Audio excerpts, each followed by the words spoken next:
I've actually had some quality time with Miss Flyrod here, and been working on the face for about 3 weeks off and on. I was able to finish off her face and sand it.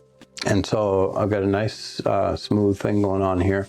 I haven't done her neck or her ear or anything, but I wanted to get her face cleaned up and looking good. And doing faces isn't all that hard. I could do a generic face in a day and it would look good. But to do a portrait of somebody, you're taking off these minute little pieces and scraping it down and so forth, and trying not to take too much off. And my little chant I go over my head is, you can't put it back, you can't put it back, you can't put it back. So I'm trying to be careful, and I'm pretty happy with the way it came out. So that sort of thing is, it's like a real drag anchor on the project though.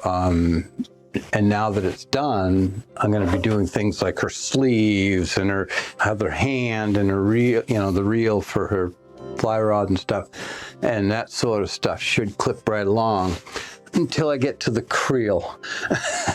So you're saying this is going to be it's a woven basket. This is going to be a gobstopper too. Yeah, it's all going to be woven, and I'm going to neaten up the closure and all that. So I've got it roughed in real good. I think I'm happy with the shape of it, and everything's looking fine. You always hope you left enough wood to work with, and I did, so I'm happy there. And but the weave is going to be quite methodical and mechanical doing that. It's not as much fun as some aspects, but the result is going to be really like very nice.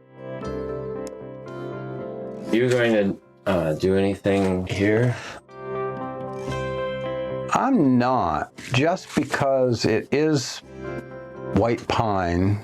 Pine has knots, and considering I didn't get into any knots until I got down this far into the tree, it's a pretty amazing piece of wood. I don't find them offensive. Part of nature. I mean, the cracks are more offensive to me, and some of these I'll fill with, and I have in her face. There's been some spider cracks that I have filled in, and what I do is I put some glue in the crack and I drive a sliver of wood in there until it's tight, and then I recarve it, and it goes away. Yeah, there's one in her chin, which you. Yeah, you can just kind of tell the difference. But, and I'll get, this one, and filling these helps to dissuade them from continuing. And what I'd like to do is encourage it to crack in the back, because that, would be ideal. It's gonna crack, Yeah. It's a log. But you don't want it to crack right up the face. Are you going to do pupils and irises in her eyeballs? It depends. The fellow that I'm doing this for, we're going to figure that out. If he wants me to put color into this, like paint it or stain it or whatever, then I'd be tempted to paint the eyes in. It would look proper that way.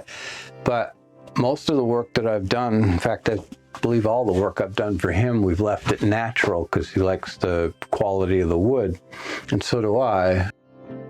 And that it also refers to the great outdoors and what this all represents. And if it's left natural, just oiled or whatever, then I will carve the eyes to have pupils and all that. So it depends on them, but at least we're at a good place.